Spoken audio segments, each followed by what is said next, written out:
Oke, 9 menit. Assalamualaikum warahmatullahi wabarakatuh. Waalaikumsalam warahmatullahi wabarakatuh.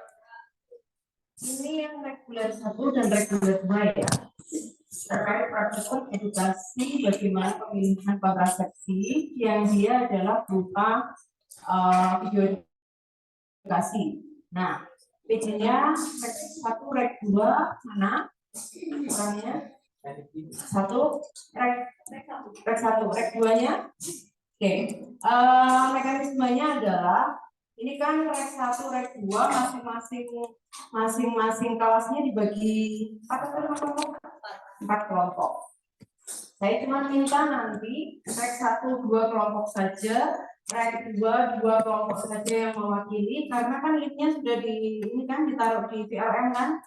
Sudah kan? Yang reg 2 sudah dikumpulkan di PJ reg 2 sudah dikumpulkan di VLM?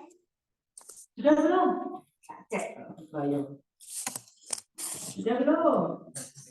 Video edukasinya sudah dikumpulkan di VLM belum? Hah? Reg 2. Oke, sudah. Sekarang reg 1.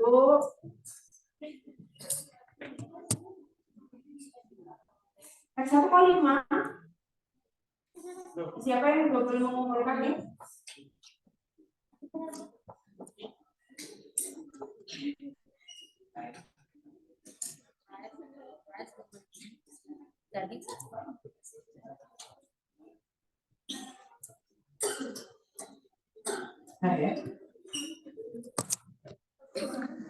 Ada yang belum mungkin yang mengumpulkannya. Oke, ini sebelum mulai yang jelas itu tadi ya dua-dua. Saya mau absen dulu masing-masing edukasi presensi reg 1 dulu yang harus saya absen. Reg 1 Berliana, Stefan, oke, Mariana, Sylvia, Amalia, Dina, Nadia Rifka, belum ada Nadia Rifka ya. Oke, Fatul, Fasa, Nurliza, Elderan, mana bacanya? Eldrin, Maharani, kok Maharani, Ramadhani, maaf, Nur Rizky Dwi Lestari, Aisyah Yulia, Marcelina, Fadia, Khairunisa belum? Ambil gas lagi. Oh, Khairunisa ya nanti. Rizfa, Amfi, siapa nih? Amfi. Masih ketutupan. Amel ternyata. Amel Afgista. Yang mana namanya? Ada nggak? Ada di belakang. Nah, oke. Aurelantika, Nurul Hidayati, Mairindra, Dea Meliana, Anissa Rahman, Jennifer Aisyah, Pramudita, Titania, Arsaluk,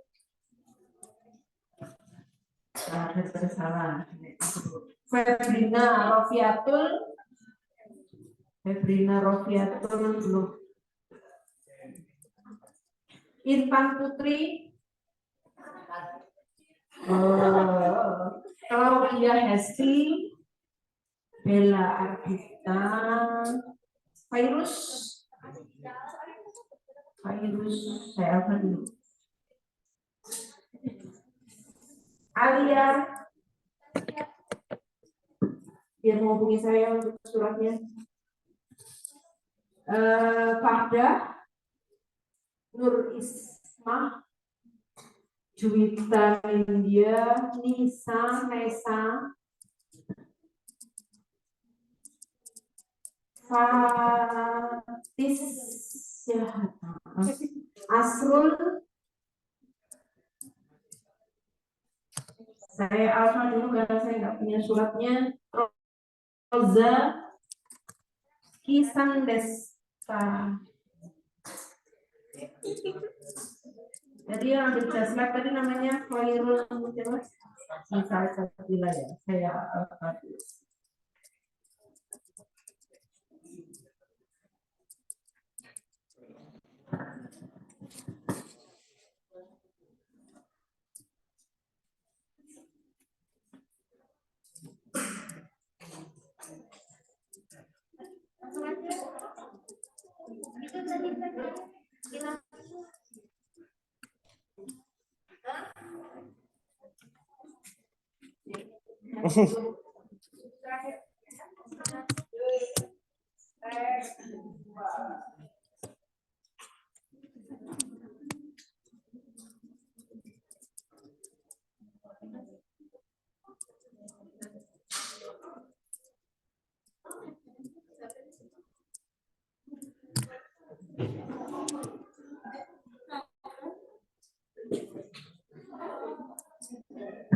bagus Ardiansyah, Rara Kurniasari,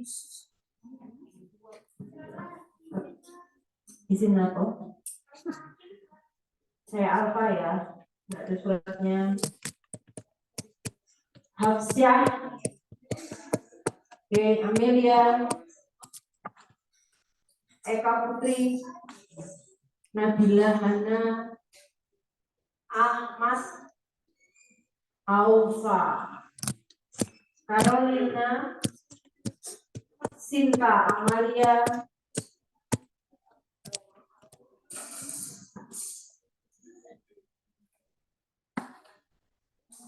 Nurul Ella, Kansa, Luis Figo, Muhammad Rehan, Ali Yubi, Muhammad Rizky, Hadi,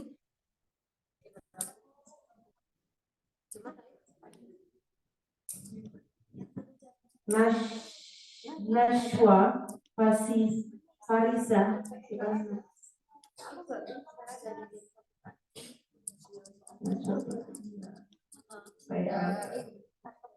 Ninyoman Regina, Naswa, Merlinda, Muhammad Nurus, Salam, Marcela,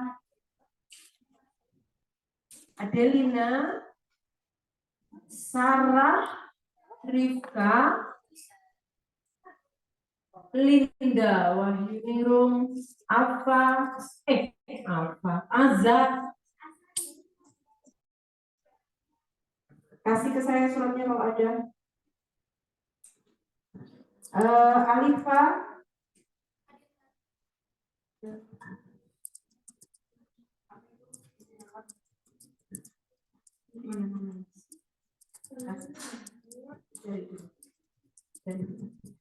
Oke. Alifa tadi mana? Terus Syahira, Azira, saya kasih Alfa. Karena sama aja kan, kalau nggak ada suratnya. Putri Farah, Sultan nggak ada. Kalian tuh punya jatah, sudah punya jatah Alfa paling nggak 2 kali. Jadi kalau misalkan sakit pun nggak ada suratnya, ya manfaatkan Alfa itu. Dwi Aisyah, Galuh ada. Najwa Putri, yang Najwa Putri tadi ada namanya Najwa juga. Kasih ini ya ke saya suratnya kalau memang ada. Nabila Febri,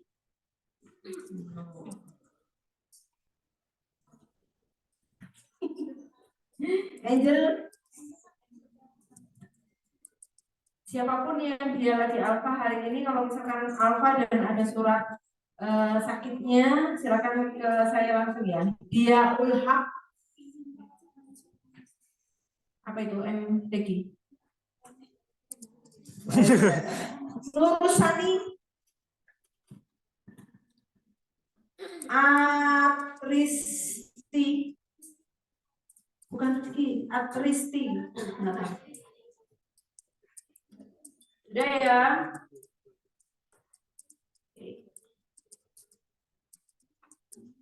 Rek 2 yang tadi saya sebutkan, terus barusan datang, belum absen siapa? Danda. Oke, namanya siapa? Satu-satu. Rek 2. Nggak ada rek 2. Oke, saya simpan 2 yang rek 2. Rek 1.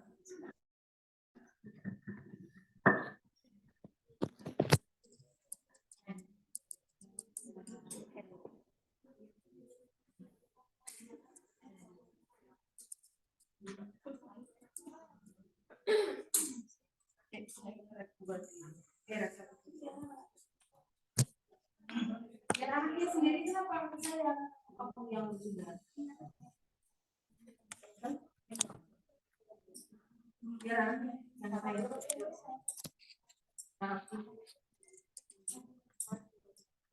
Nadia Rifka. Oke.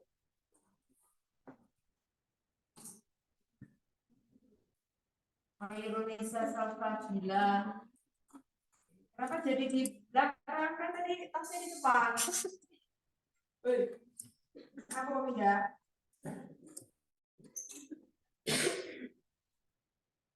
Sabrina Rofi Abul.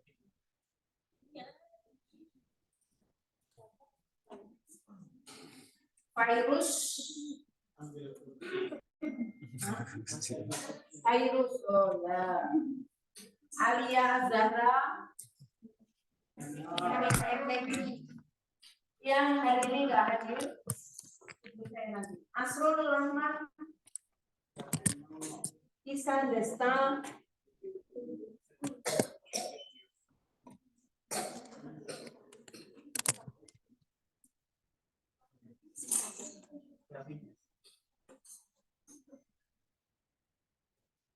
Oke, PJ-nya yang dari rek 1 maupun rek 2 bawa filenya ke depan, saya yang pilih nanti kelompok berapa yang ditampilkan.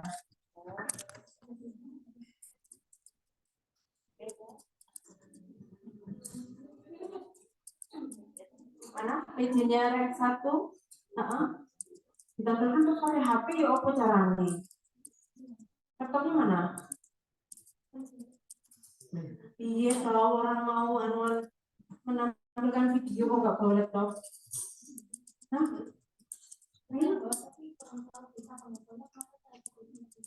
Pakai yang lain. Dari rek 1 kan ada tuh iniannya semua. Ayo yang rek 2 juga disiapkan, lain kali. Kalian semester piro, ayo. Nah iya. Ya kamu masih semester 1 deh, ini semester 3. Sudah tahu kalau mau presentasi itu pasti harus pakai laptop. Kenapa cuma bawa HP? Ya, jangan ulangi lagi kayak gitu. Yang kedua disiapkan juga, ditaruh di laptop, tinggal buka VLM-nya kalau bisa dibuka VLM-nya.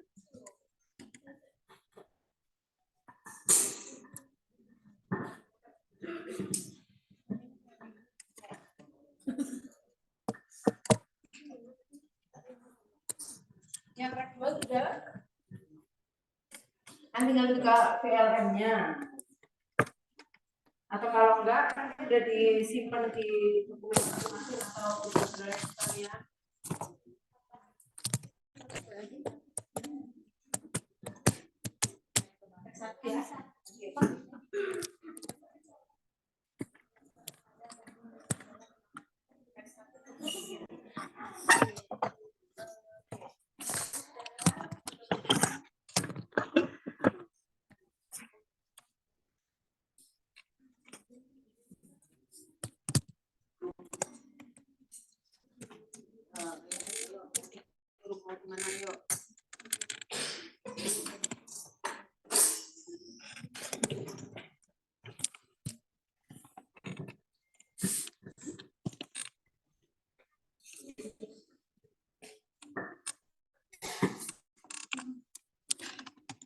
2-nya sambil siap-siap loh ya.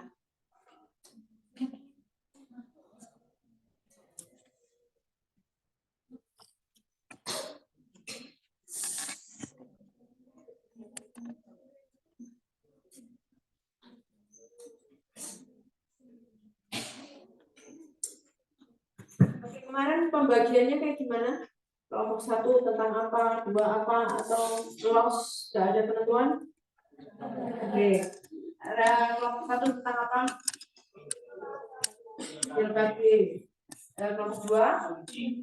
Suntik, BKB suntik. 3? Iklan. 4? IUD. Oke, berarti gini aja. Rek 1-nya kelompok 1, 2, rek 2-nya kelompok 3, 4. Sudah kan? Coba kelompok 1. Nah, coba kita lihat kelompok 1.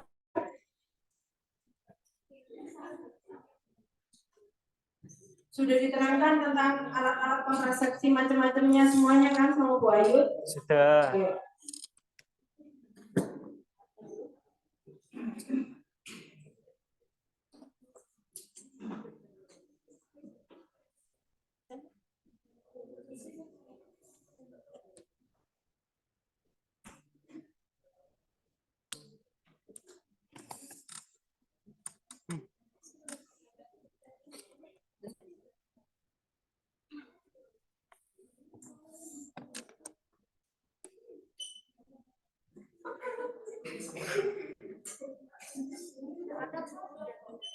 Sudah bisa, Nars?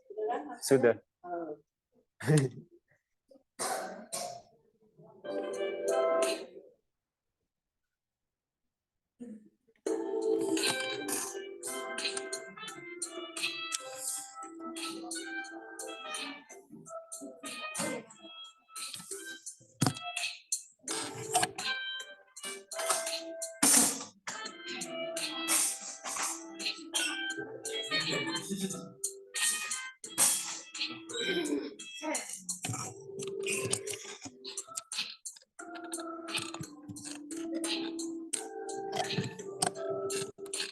Langsung saya komentari ya.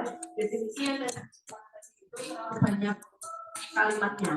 Jadi harusnya kalau video edukasi lebih banyaknya adalah ilustrasi gambar dengan bahasa yang simpel-simpel saja. Ini kasih ilustrasi gambar, jadi bukan hanya tulisan saja. Lain kali kalau bikin gitu ya.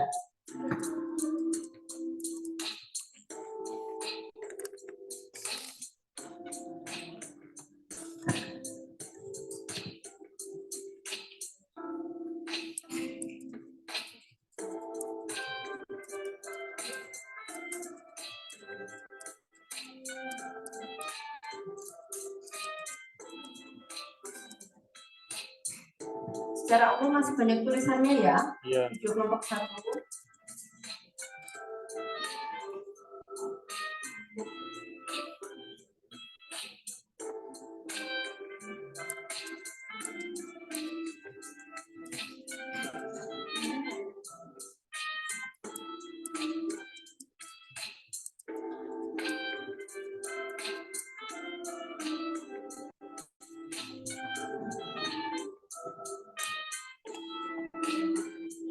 Cara kerja, harapannya kalau cara kerja itu mending pakai gambar.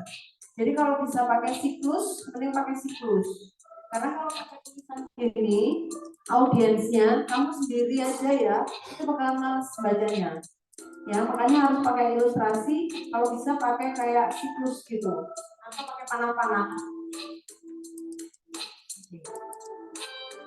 Sampai sini paham ya? Jadi kalau mau bikin video edukasinya, harapannya adalah lebih banyak ilustrasi gambar, kata-kata yang ada di dalam video sedikit saja tetapi itu gampang diingat, dan harus ada subtitle.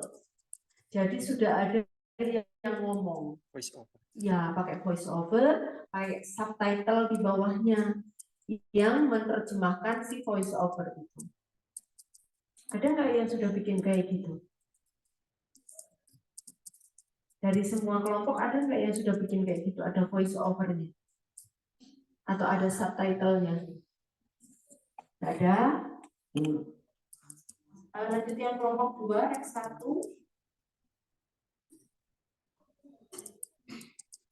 Tutup dulu, deh. Tutup dulu. Ya. Oke, saya mau nanya. Kalau tadi edukasi PIL-KB, kalau dari kalian, PIL-KB itu kira-kira kalau yang bersangkutan dipakai selama 3 tahun berturut-turut, bahkan ada yang 5 tahun, tetapi yang bersangkutan itu memang sudah cocok dengan PIL-KB itu, boleh apa enggak? Saya langsung random tunjuk. Ya, boleh atau tidak. Kalau dia 3 tahun lebih pemakaian secara berturut-turut PIL-KB, saya minta belakang sendiri jilbab. Nah, nggak usah bersembunyi. Ya, ya, ayo. Kalau misalkan kamu memberikan edukasi, yang bersangkutan ini KB-nya PIL sudah lebih dari 3 tahun karena cocok, tapi dia tetap pakai itu. Menurut kamu bagaimana? Siapa namanya? Ayo, menurut Disti bagaimana? Boleh apa enggak?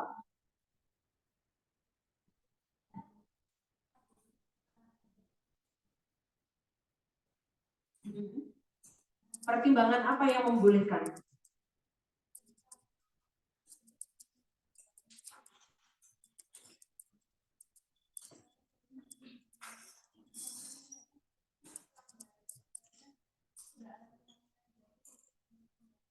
Kalau misalkan secara konsep teori diperbolehkan enggak pemakaian 3 tahun lebih? Enggak boleh, karena apa?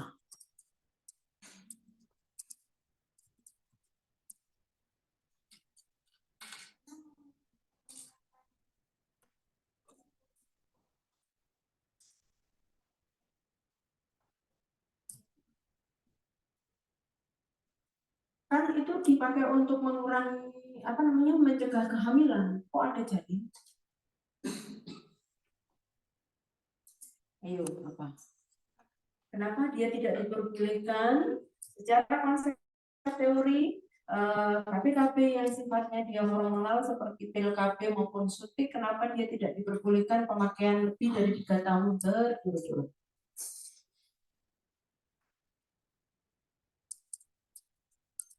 Yuk,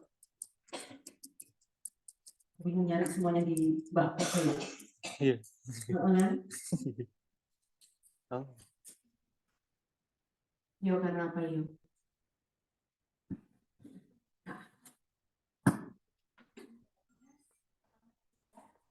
Cara kerja dokter kan dengan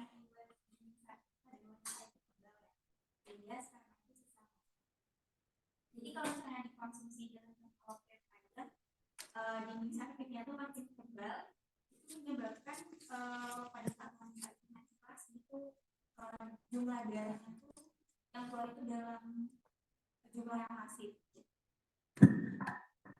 Ada beberapa orang justru malah pakai pil itu mereka nggak haid.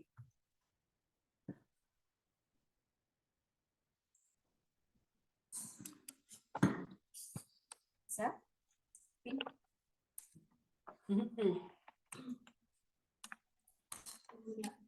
Penggunaan itu dapat proses siklus menstruasi saja. Kalau misalkan siklus menstruasinya akhirnya dia terhambat, efek jangka panjangnya apa?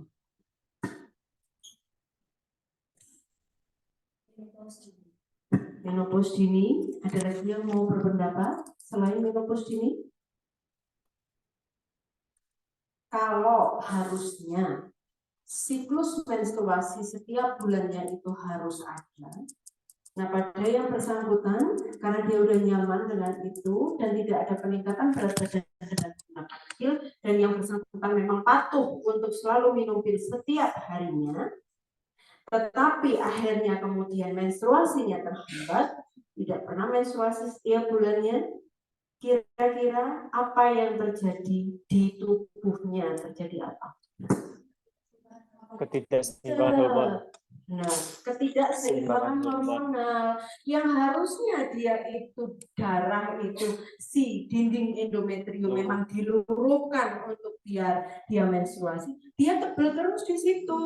Akhirnya secara hormonalnya dia tidak stabil dan yang paling membahayakan adalah yang tadinya dinding endometrium dia harus diluruhkan, dibuang, dia tetap ada di situ.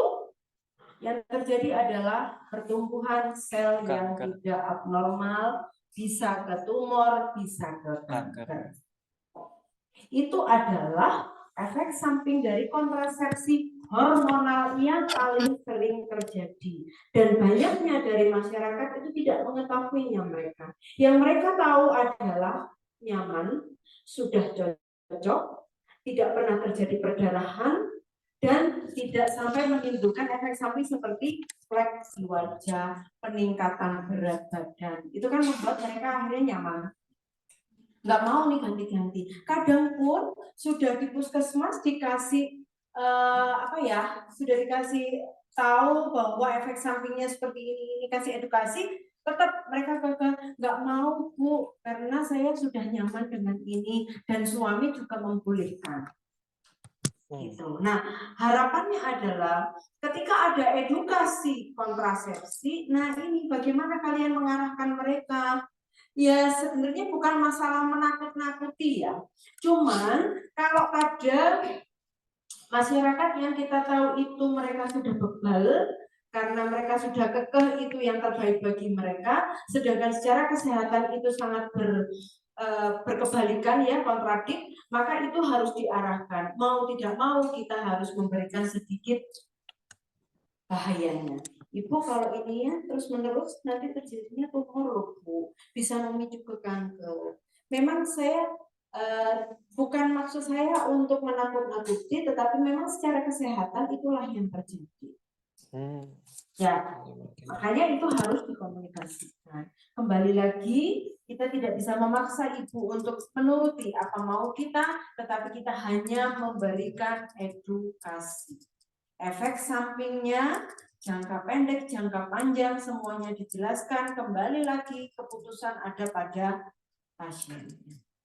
Ya, karena yang penting kita sudah memberitahu mereka. Efek sampingnya adalah berbahaya seperti itu.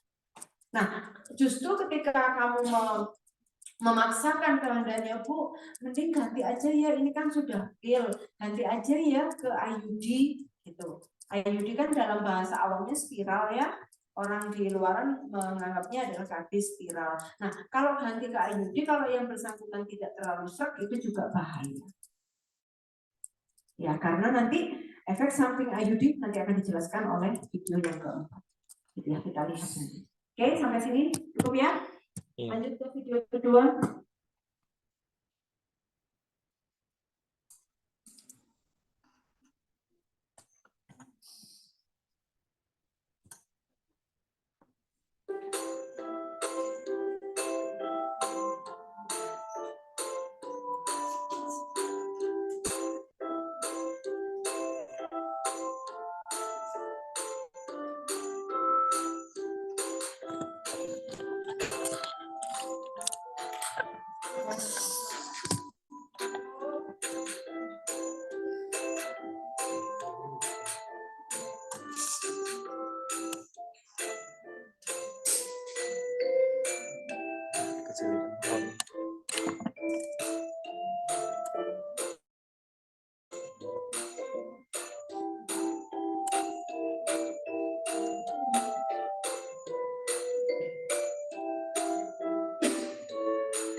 Nah, kan ini cara kerjanya semuanya kalimat semua kan, ya. Kalau bisa memang dia berupa panah-panah aja ya, berupa dengan supaya gampang sekali diingat.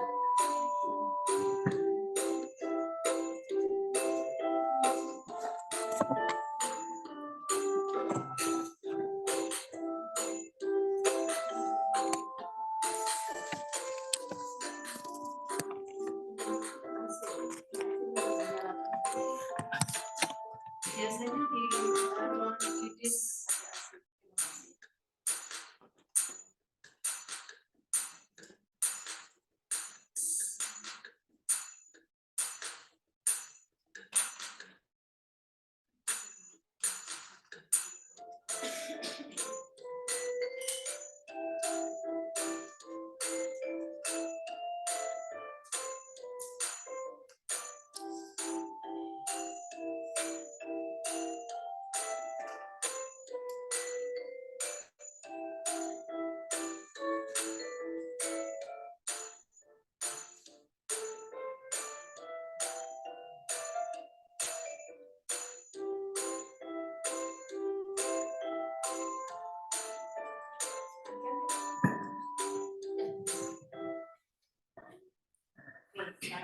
nanya. KB suntik karena ada 3 bulanan, ada 1 bulanan. Kalau jadi kalau misalkan KB-nya 1 bulanan, KB terakhir itu sekarang bulan November ya. KB terakhir itu dia penyuntikannya adalah tanggal 15 Oktober. Bulan November dia harus datang untuk suntik kapan? Bulan November. Langsung cowok belakang sendiri. Kantornya bulan. Jadi suntik bulan ini suntik 1 bulanan. Iya. Kalau yang kemarin tanggal 15 Oktober, November ini dia harus datang kapan? Tanggal berapa? Hah? Berapa deh? Enggak dengar dari sini. 16 November. Iya. 15. Sekarang Novembernya 16. Iya. Terlambat apa enggak? Harapannya kalau suntik berapa hari sebelum habis tengahnya? Ayo. Itu yang enggak ada di video. Sebelum habis. Ya, karena kita harus ngasih tahu nih ke ibu-ibu yang lain, jangan sampai pada saat dia suntik, suntik KB, kemudian gagal. Bu, saya sudah ikutan suntik KB, tapi kok tetap bisa hamil. Nah, itu karena jadwal dia untuk kembali lagi suntik, baik itu 1 bulanan maupun 3 bulanan, itu terlambat. Jadi dalam tubuhnya akumulasi hormon baik itu progesteron atau estrogen atau mix yang ada di dalam tubuhnya yang berasal dari tambahan kontrasepsi itu udah turun jumlahnya, sehingga kalau si pasangan itu melakukan hubungan seksual pasti akan terjadi kehamilan. Jadi harapannya kalau suntik 1 bulanan atau suntik 3 bulanan kontrasepsinya, dia harus datangnya kapan? Sebelum habis masanya.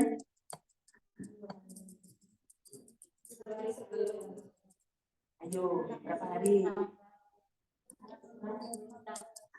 Iya, paling tidak 2-3 hari sebelum tanggalnya. Ya, jangan sampai melebihi dari tanggal tersebut. Kalau melebihi tanggal tersebut, kemudian ternyata pasangan itu sehari sebelumnya melakukan hubungan seksual dan lagi subur, maka kehamilan bisa terjadi.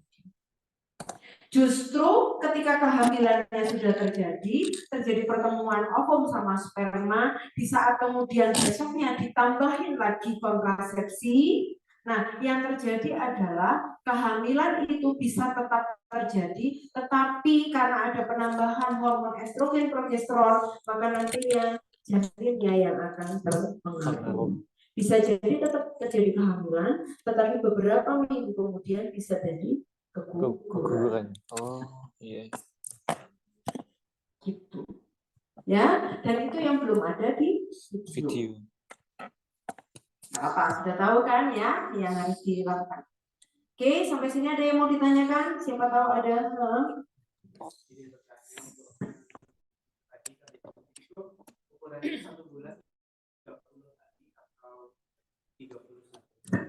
Ukurannya biasanya 30 hari.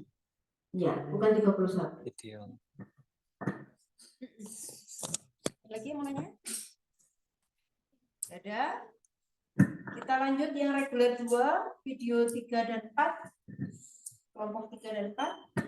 Sudah ada di situ? Atau mau dikirim punya nomornya enggak?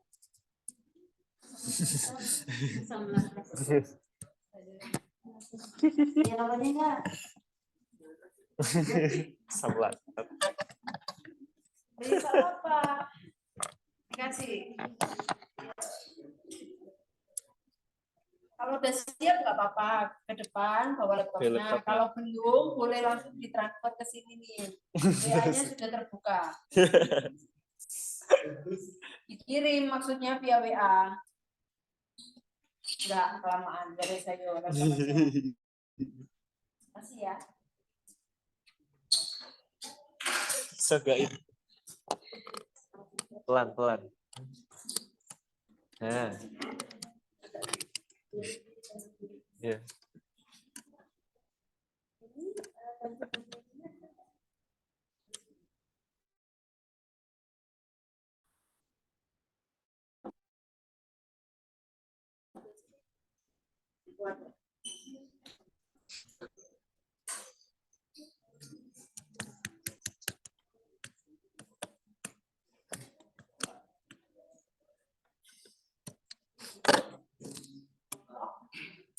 Dan sama 4.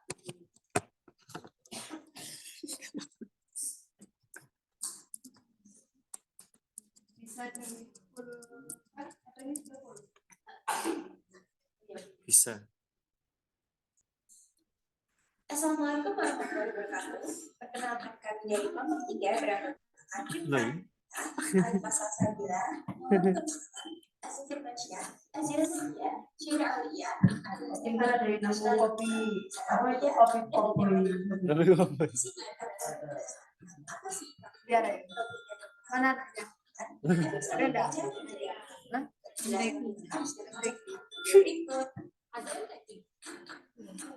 Mati tulisan.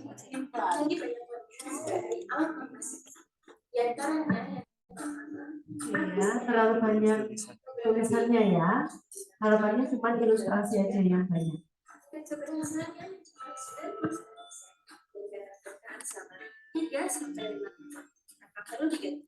kedua, tidak memerlukan perhatian sehari-hari. Program KBI tidak memerlukan perhatian sehari-hari seperti konversasi. Sekali pasang, program KBI dapat tidak selama 3-5 tahun tanpa perlu diganti. Yang ketiga, tidak mempengaruhi aktivitas seksual.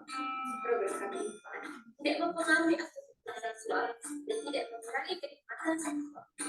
Yang keempat, tidak mempengaruhi produksi ASI. Program KBI tidak mempengaruhi produksi ASI dan akan digunakan oleh ibu menyusui. Yang kelima, mengurangi risiko. Program KBI dapat membantu memenuhi payung dan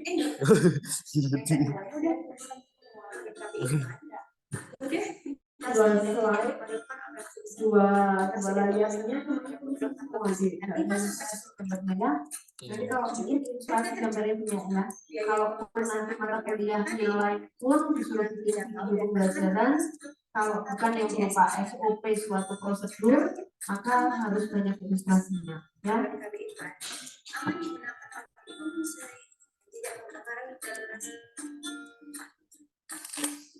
Kekurangan metode KBI adalah terjadinya peningkatan angka berat badan saat pelepasan perapisan sintetik yang ditanamkan di dalam kulit atau alat kontrasepsi bagi wanita yang dipasang atau disuntikan ke dalam kulit dengan bagian atas yang terdiri atas berkurang kira-kira 12 cm berisi diperlukannya penyayatan pada kulit. Sebenarnya kalau misalkan untuk tahu implan susuknya seperti apa kan link gambarnya aja yang disampaikan ya kan daripada kata-kata kayak gini. Pesan keluarga yang direncanakan, persetujuan pasangan bahkan dalam budaya dan lingkungan serta orang tua, namun dengan pelayanan berkualitas yang berkelanjutan. Selanjutnya adalah efek samping. Salah satu yang mempengaruhi kepuasan dalam menggunakan implan adalah masalah atau efek samping yang timbul, seperti gangguan siklus menstruasi, berat badan naik turun, nyeri payudara, masalah jerawat, depresi, peningkatan tekanan darah, sakit kepala atau masalah kandungan. Implan kontrasepsi melepaskan hormon progestin ke dalam tubuh secara perlahan-lahan. Progestin mencegah ovulasi atau pelepasan sampel. Progestin membuat butir seks menjadi kental sehingga sperma sudah mencapai sampel. Progestin mengubah lapisan rahim yang tidak cocok untuk implantasi yang telah dibuat. Kontrasepsi hormonal seperti pil KB dan PKB juga menghambat ovulasi, mengubah butir cervix, dan membuat nikahnya tidak siap menerima sampel yang telah dibuat.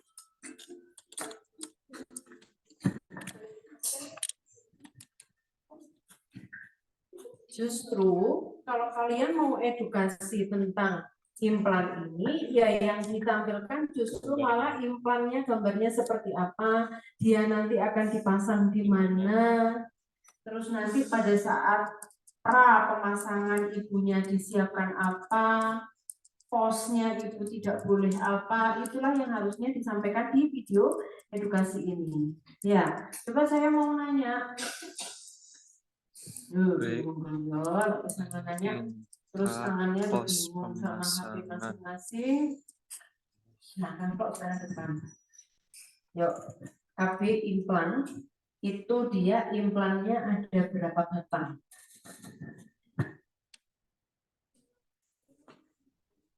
Enam. 6. Oh, 6 batang malah. 4 ya? 4 sih. 4. Di PPT-nya ada. Berapa batang? 6 ya? Dua. Nilai 1, 2, 3.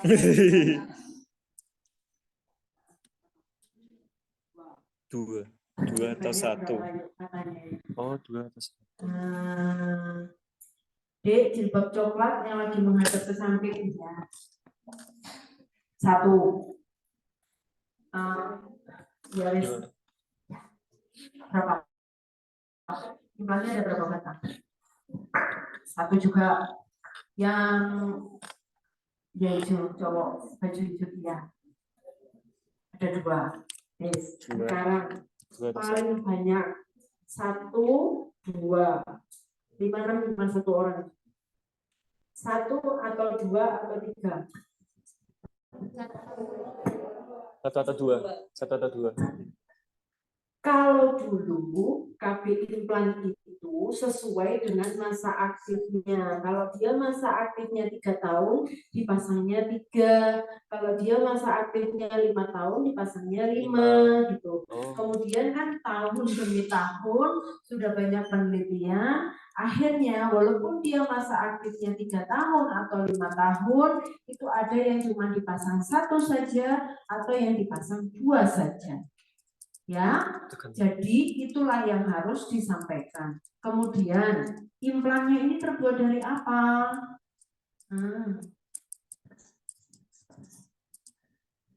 Ayo, terbuat dari apa implannya? Semuanya mencari. Ayo.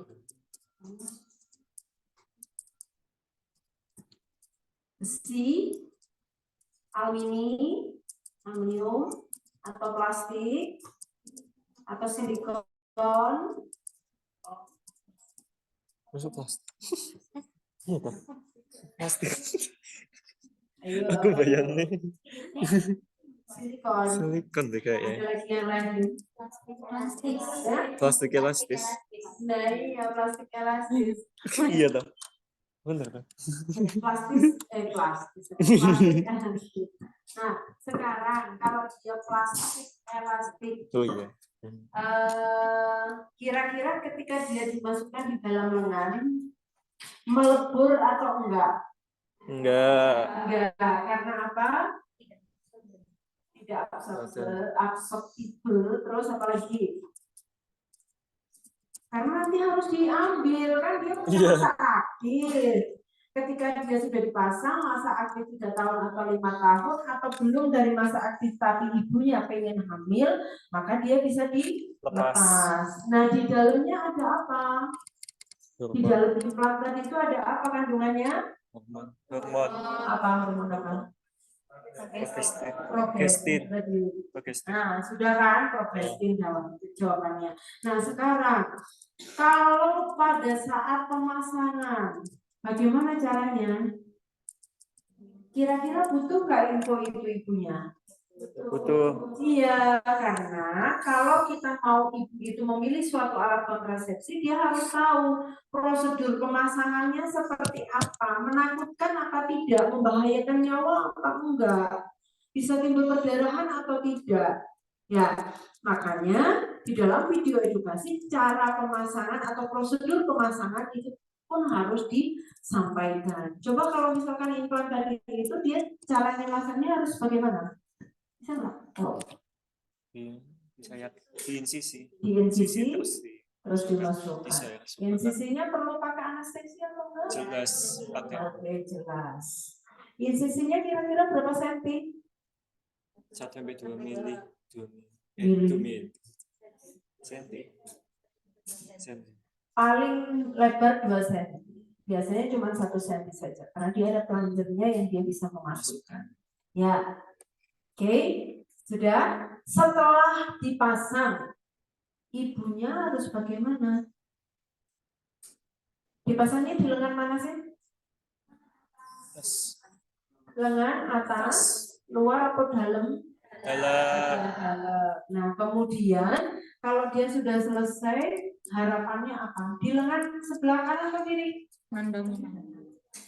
Tangan non Dominan. dominan. Jadi kalau ibunya kidal, berarti dipasangnya di kanan. Iya. Kalau ibunya non kidal, maka dipasangnya di kiri. Kemudian dia tidak boleh apa setelah dipasang implan ini, paling tidak 1 sampai 2 minggu ya dek.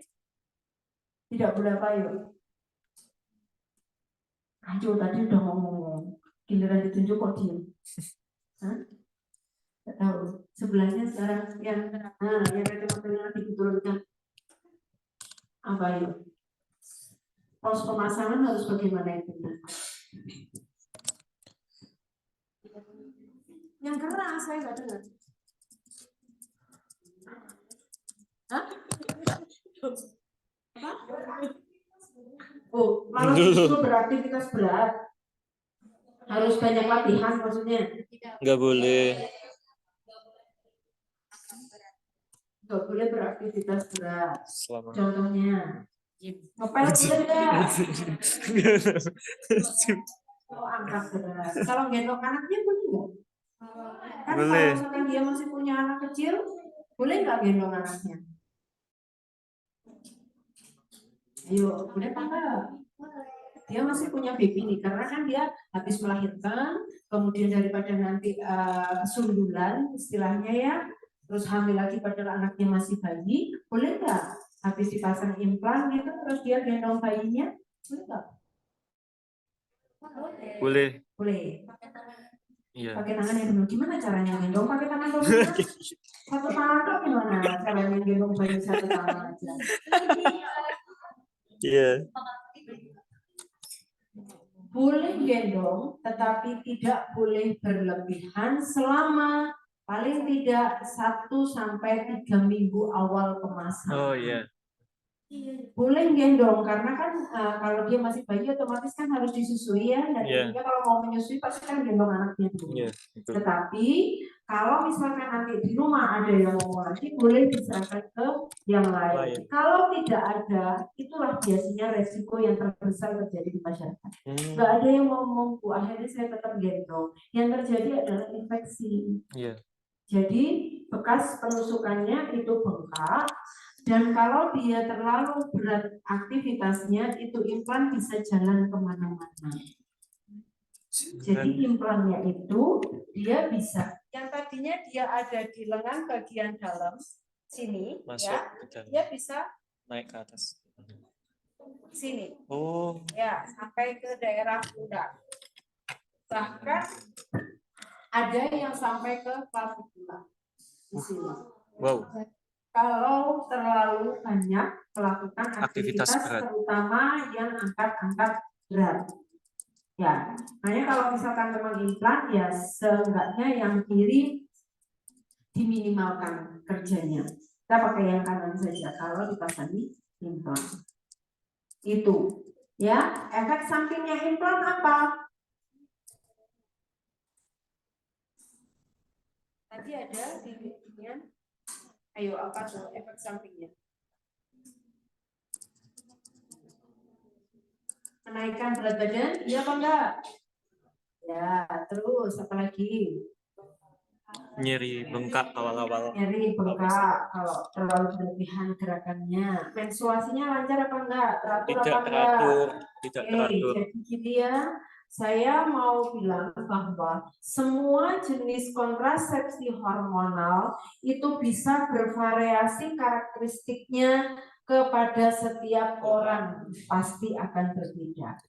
Jadi, kalau secara teori efek sampingnya misalkan suntik itu bisa meningkatkan berat badan maupun timbul flek di wajah, tapi pada beberapa orang ada yang tidak. Justru dikasih pil suntik itu karena dia maunya itu mau menggemukkan badan gitu kan. Ternyata enggak, justru malah turun berat badan. Itu pun juga ada. Jadi kita ngomongnya ke masyarakat itu adalah sesuai konsep teori, tetapi kemudian di belakang harus digarisbawahi bahwa Bu, efek samping ini bisa berbeda-beda untuk banyak orang. Tiap individu punya efek samping yang berbeda-beda terhadap masing-masing jenis kontrasepsi. Tidak bisa disamakan. Kadang di masyarakat itu adalah banyak ketakutannya. Tetangga saya Mbak, kalau pakai implan itu dia tangannya bengkak, makanya saya nggak berani. Terus akhirnya saya pakai KB yang suntik. KB suntik, ada lagi yang bilang KB suntik itu di tetangga saya dia nggak ingin gemuk, makanya saya mau. Giliran sudah dipasang, seminggu atau 2 minggu kemudian dia balik. Baru 2 minggu baru 2 minggu saya pakai suntik KB, kenapa berat badan saya sudah tambah 1 kilo? Karena masing-masing orang berbeda-beda. Makanya kalau Anda mau melakukan edukasi ke pasien atau ke masyarakat di puskesmas, jangan hanya sekedar dari teorinya saja, tidak, tetapi harus tambahannya bahwa semua efek samping ini bisa bervariasi tergantung dari karakteristik orang masing-masing. Tidak bisa disamakan. Ya? Oke, kita lanjut ke video Mayudi.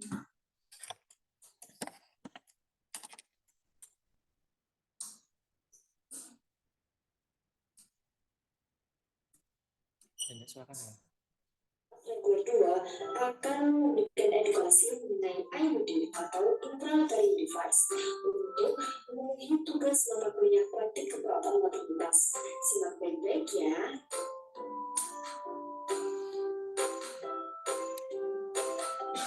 Nah, kalian tahu nggak sih apa IUD itu? Jadi, IUD merupakan alat kontrasepsi yang dimasukkan ke dalam rahim oleh seorang profesional medis. IUD biasanya terbuat dari plastik atau logam dan ditujukan untuk mencegah kehamilan dengan mengganggu proses fertilisasi atau implantasi telur yang telah dibuahi ke dalam rahim. Nah, di sini ada jenis IUD. IUD dibagi menjadi 2 jenis, yaitu yang pertama IUD hormonal, dan yang kedua yaitu IUD hormonal. IUD hormonal disebut juga dengan copper IUD, juga dikenal sebagai copper T atau CU IUD. Ini adalah IUD hormonal yang memiliki lapisan tembaga pada bagian tubuhnya. Sedangkan hormonal IUD yaitu IUD hormonal mengandung hormon progestin yang dilepaskan perlahan ke dalam rahim. Untuk perbandingan IUD sendiri, yaitu karakteristiknya mulai dari efektivitas, itu IUD copper T hampir setara, keduanya termasuk kontrasepsi yang paling efektif antara IUD copper T dan juga IUD levonorgestrel. Kemudian penggunaan postpartum juga tulisannya terlalu kecil ya. Iya, nggak kelihatan. Tunda pemasangan hingga 4 minggu berikutnya atau lebih. Kemudian untuk masa aktif terdapat perbedaan, yakni di mana IUD copper T itu 10 tahun, kalau yang IUD levonorgestrel itu 3-5 tahun. Kemudian pengaruh terhadap siklus menstruasi. Untuk IUD copper T periode menstruasi lebih panjang, lebih deras, perdarahan tidak reguler, dan juga kram. Untuk yang IUD levonorgestrel itu perdarahan lebih sedikit, menstruasi tak rentan, dan terdekat pada beberapa bulan pertama. Setelah 1 tahun dapat mengalami masa amenorrhea atau tidak mengalami menstruasi secara reguler. Untuk manfaat kontrasepsi sendiri, untuk IUD copper T itu menunjukkan risiko kanker endometrium, sedangkan yang satunya dapat jadi solusi bagi wanita dengan menstruasi yang lama karena sedang menyakitkan. Untuk harga sendiri, untuk IUD copper T itu lebih murah, sedangkan IUD levonorgestrel itu lebih mahal. Selanjutnya yaitu penjelasan metode. Sebuah IUD dimasukkan melalui saluran serviks dan dipasang dalam uterus. IUD memiliki benang yang menggantung turun ke dalam vagina. yang dapat diperiksa oleh wanita guna memastikan alat tersebut pada posisi yang benar. IUD mencegah kehamilan dengan merusak kemampuan hidup sperma dan ovum melalui perubahan tubul falopi dan cairan uterus. Terdapat reaksi cairan pada benda asing disertai dengan peningkatan leukosit. Kondisi ini mengurangi kesempatan ovum dan sperma bertemu dan menghambat pembuahan. Lembaga pada IUD bersifat toksik terhadap sperma dan ovum. Nah, bagaimana sih cara kerja dari IUD itu? IUD dan hormonal merupakan kabel spiral berlapis tembaga yang berfungsi untuk membantu mencegah kehamilan dengan cara menghalangi sel sperma masuk ke dalam saluran antara rahim dengan umbul telur. Alat kontrasepsi IUD dan hormonal ini membuat sel sperma tak bisa bertemu dengan sel telur untuk pembuahan. Nah, hasilnya sel telur menjadi lebih sulit untuk dibuahi dalam rahim. Selanjutnya adalah cara dan waktu pemasangan IUD. Prosedur pemasangan IUD paling mudah dilakukan saat periode menstruasi. Namun, IUD sebenarnya dapat dipasang kapanpun selama tidak sedang hamil. IUD dapat dipasang segera setelah melahirkan. Selain itu, ibu juga perlu memperhatikan waktu pelepasan IUD. Waktu yang tepat untuk melepas IUD non hormonal yaitu 10 tahun.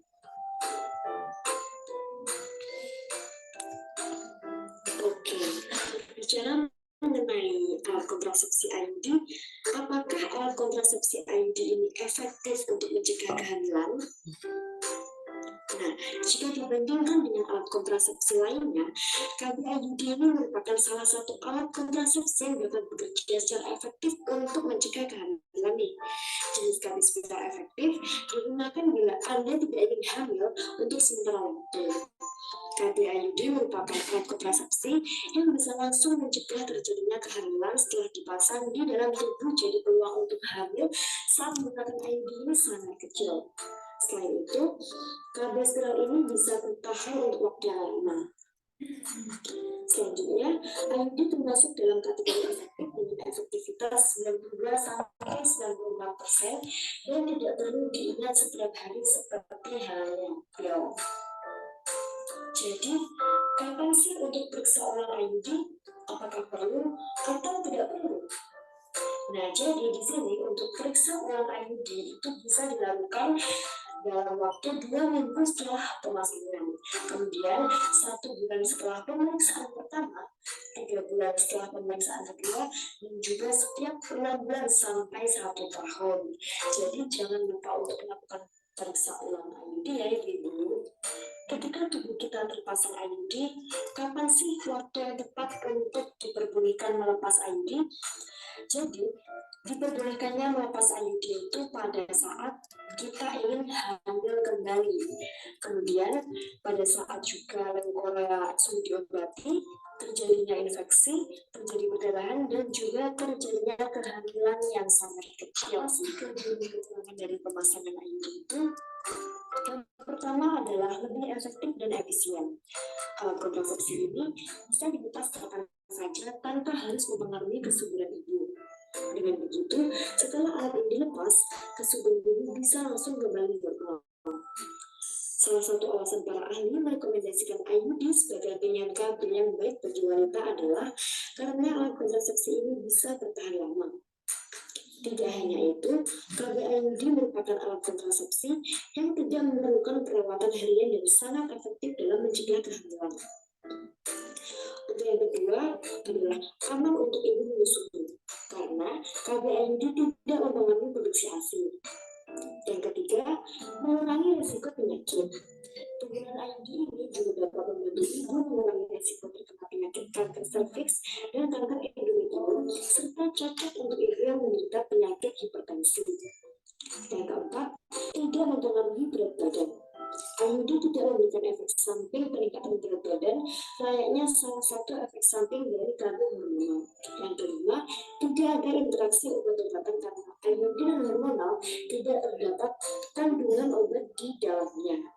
Untuk kekurangannya yaitu bisa menyebabkan dysmenorrhea, kemudian juga IUD mudah terlepas keluar, infeksi radang paru, dan juga perforasi uterus, usus, dan kandung benih. Selanjutnya yaitu mengenai indikasi dan kontraindikasi. Untuk indikasi sendiri yaitu ada usia reproduktif, setelah melahirkan dan segera menyusui, keadaan lebih parah, risiko rendah dari WLS, tidak menghendaki metode hormonal, menginginkan kontrasepsi jangka panjang, setelah mengalami abortus dan tidak terlihat ada infeksi, kurus atau gemuk, tidak menyukai minyak unggul setiap hari, dan juga tidak boleh menggunakan alat kontrasepsi hormonal. Dan selanjutnya, kontraindikasi, yaitu ada kehamilan, infeksi vegetatif atau MS, tumor ganas pada genital, metrorragia yang belum disembuhkan, kelainan anatomi, penyakit pada uterus atau rahim dan serviks atau rahim, kemudian juga sering berhenti pasangan. Itu merupakan indikasi dan kontraindikasi dari pemasangan alat kontrasepsi IUD. Next, kita akan membahas mengenai efek samping dan komplikasi dari pemasangan IUD. Apa saja sih efek samping dari KB IUD itu? Sama halnya dengan alat kontrasepsi lain, KB IUD juga memiliki efek samping. Yang pertama, siklus menstruasi menjadi tidak teratur pada beberapa bulan pertama saat baru menggunakan IUD. Kedua, saat menstruasi mungkin mengeluarkan darah lebih banyak dari yang sebelumnya. Yang ketiga, saat menggunakan KB IUD hormonal mungkin akan merasakan kram perut yang sangat hebat saat menstruasi. Kemudian selanjutnya yaitu komplikasi. Bisa yang pertama, perforasi rahim, terjadinya infeksi, ektopik, dan migrasi IUD. Untuk yang perforasi rahim ini, IUD dapat menusuk dinding rahim selama pemasangan. Untuk yang infeksi, terjadinya infeksi setelah pemasangan IUD pada rahim atau organ reproduksi.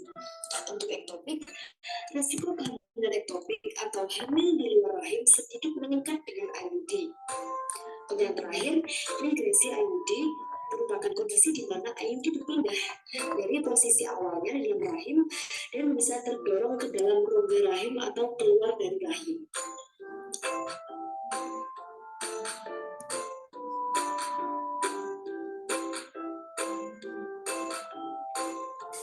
Terdapat beberapa keadaan yang memerlukan perhatian khusus saat menggunakan IUD, yaitu yang pertama, pendarahan abnormal, kemudian kehamilan, infeksi atau gejala infeksi, perubahan lokasi IUD, alergi atau efek samping, penarikan IUD, dan pemantauan secara rutin. Oke, mungkin sekian penjelasan dari kelompok kami mengenai IUD atau implanted device. Semoga dapat bermanfaat bagi kita semua. Apabila ada kelebihan, mohon maaf. Assalamualaikum warahmatullahi wabarakatuh. Terima kasih. Oke, untuk IUD. Jadi kalau misalkan kita lihat dulu video edukasi itu, memang kan kita harus melihat lagi audiens yang kita mau kasih edukasi itu siapa. Kalau misalkan dia yang settingannya terlalu terburu-buru, maka biasanya edukasi yang diberikan biasanya singkat sekali, paling nggak 10 menit itu sudah maksimal. Kayak ini tadi kan 11 menit, itu pun kalian sudah homework sendiri kan, rasa bahwa kok lama sekali gitu. Karena kalau terlalu lama pun juga nggak akan ditangkap sama audiens. Ya, kalau misalkan ada hubungannya dengan edukasi, misalkan untuk penelitian, pengabdian masyarakat, nah itu beda lagi. Itu mungkin akan lebih panjang memang videonya, tetapi tetap kita harus memperhitungkan siapa audiensnya. Kalau audiensnya misalkan ibu-ibu yang notabene itu biasanya untuk datang ke suatu pertemuan itu ribet anak, ribet yang di rumah belum selesai kerjaannya, itu biasanya mereka nggak bisa duduk tenang lama, sehingga videonya pelaksanaan edukasinya nggak boleh terlalu lama. Kalau terlalu lama nggak akan ditangkap, dan kalau dia berupa video kayak gini, otomatis harus ada refleks penunjang yang dibawa pulang. Karena kalau cuma video saja saat itu retensi dari pengetahuannya juga akan sangat minimal sekali. sehingga harus ditambahi dengan leaflet dibawa pulang. Nah, sekarang terkait dengan IUD, saya nanya lagi untuk IUD. IUD tadi ada yang hormonal, ada yang non hormonal. Nah, sekarang saya mau nanya, kalau dia IUD-nya hormonal, apakah nanti ada ketentuan khusus seperti tadi yang KB pil maupun suntik terkait masa berlakunya tidak boleh melebihi berapa tahun tadi? Kira-kira sama apa enggak? Ya, Dek? Kalau saya beda sama yang kalau pil KB kan nggak boleh lebih dari 3 tahun. Kalau yang IUD. ini bisa sampai 10. Lebih dari 3 tahun, biasanya 3 sampai 5 tahun ternyata isinya adalah hormonal. Tetapi kalau dia isinya hormonal, sebenarnya sama dengan pil maupun yang suntik tadi. Cuman bedanya yang di IUD itu dia memang dipasangnya 3 sampai 5 tahun tadi. Tetapi begitu dia lepas, dia nggak boleh pasang lagi dulu yang di hormonal. Sama saja. Jadi semacam kayak badan itu harapannya kalau dia habis hormonal yang dipasang, habis kontrasepsi hormonal yang dipakai, dia badannya harus dibersihkan dulu dari yang sifatnya hormonal dulu dari luar. Jadi kalau dia mau ganti ke kontrasepsi yang sama, dia badannya paling tidak harus 3 sampai 6 bulan free dari hormon kontrasepsi dulu. Contohnya bisa pakai kondom, bisa juga pakai yang coitus interruptus, atau metode lain yang jelas-jelas dia tidak perlu memakai hormon. Bisa pakai diafragma juga bisa. Cuman biasanya kalau pakai diafragma dia cuma dikasih gel yang dia bisa membunuh sperma, itu aja. Tapi kan begitu dilepas diafragmanya, gelnya ikutan keluar. Ya, kalau ibunya memang nggak berani, paling tidak memang 3 sampai 6 bulan saja, supaya akumulasi hormon yang ada di dalam tubuhnya tidak terlalu numpuk dan memberikan waktu kepada tubuh untuk bisa siklus menstruasi secara normal dulu. Paling tidak si dinding endometriumnya dia bisa luruh dulu supaya tidak sampai terjadi tumor atau kista atau mioma. Ya, itu adalah beberapa jenis penyakit yang biasanya ada di sistem reproduksi karena ada ketidakseimbangan hormonal. Ya, sampai sini ada yang ditanyakan tentang IUD. IUD kalau dia yang non hormonal itu adalah dia memberikan situasi semacam kayak infeksi, tetapi infeksi yang di dalam apa ya? Normal infeksi, jadi cuman kayak semacam kayak flora normal gitu ya. Kalau yang di sekitar vagina itu kan memang diharapkan ada flora normal supaya dia memang benar-benar bisa menjaga kelembapan dari si area vulva. Kalau floranya ini berlebihan jumlahnya, sudah nggak normal lagi jumlahnya, baru dia bisa menimbulkan infeksi. Sama juga seperti kayak IUD yang non hormonal, di dalam itu ada reaksi sistemik infeksi, tetapi dia masih dalam tahapan normal sesuai kandungan yang ada di dalam IUD tersebut. Kalau hygiene-nya kurang, kemudian yang bersangkutan gampang sekali untuk, ada beberapa orang ada yang suka memasukkan barang kayak toys ke dalam vaginanya, nah itu bisa menimbulkan infeksi tambahan. Ya, sistem reproduksi itu memang pokok bahasanya agak tabu ya, tetapi itu yang harus kalian ketahui dalam batasan akademik. Kalau dalam tahapan yang di luar akademik, alam kita tidak tahu masing-masing orang seperti apa. Tetapi jangan sampai dilakukan kalau kalian sudah tahu efeknya bagaimana. Kalau mahasiswa di bidang kesehatan, dikasih yang seperti ini itu harapannya supaya ngasih edukasi keluar. Jangan sampai kemudian kalian tahu efeknya, kalian tahu bagaimana caranya, kemudian kalian mencoba.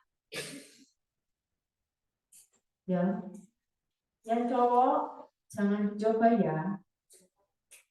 Kalian tahu ada kondom, tapi ya jangan dicoba. Karena Tuhan itu maha adil. Siapa yang coba-coba langsung akan dikasih. Beneran. Kan cuma percobaan, ternyata berhasil. Kenapa? Kondomnya bocor. Akhirnya pacarnya hamil. Sudah buyar semua. Kuliah buyar, masa depan bingung. Karena apa? Sudah punya bayi. Ya, makanya sudah tahu, tapi jangan dicoba. Karena kalau kalian coba, resikonya kalian sendiri tahu. Yang perempuan juga gitu. Ada di sistem reproduksi belajar tentang kesehatan reproduksi. Ada belajar tentang perilaku seksual beresiko. Ada belajar kalau ada perilaku seksual yang beresiko, efeknya nantinya adalah ke pernikahan remaja, pernikahan dini. Sedangkan pernikahan dini yang usianya si wanita kurang dari 20 tahun banyak sekali resiko terkait kehamilan dan melahirkan. Bukan hanya masalah ekonomi tidak, tetapi kesiapan tubuh yang kita harus tahu, paham betul. Gitu ya. Dari sini ada yang mau ditanyakan? Ada yang mau sharing?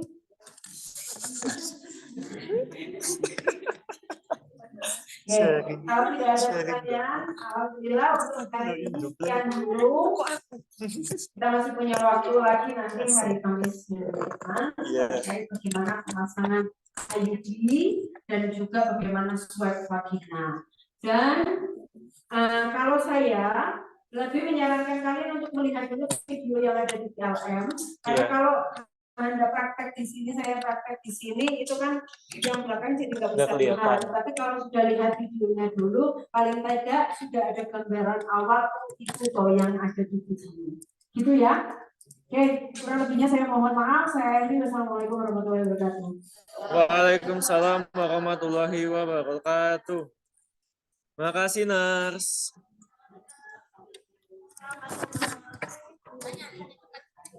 Nars, Ya. ini tadi kan saya sebenarnya sesi siang, tapi karena ada acara di FK, saya sebenarnya sesi siang yang jam 12. Oh gitu. Oke, saya ikut yang ini gitu. Jadi agak ketinggalan materinya Nars gitu.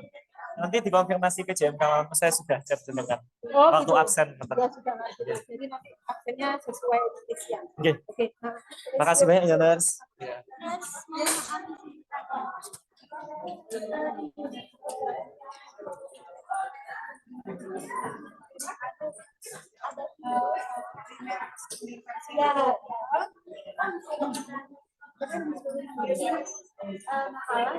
Masalah ya berupa masalah yang masuk kegiatan enggak supaya saja kemudian materi dari konten video dipindah ke situ. Berarti makalahnya itu berisi tentang SAP dan materi yang ada di dalam.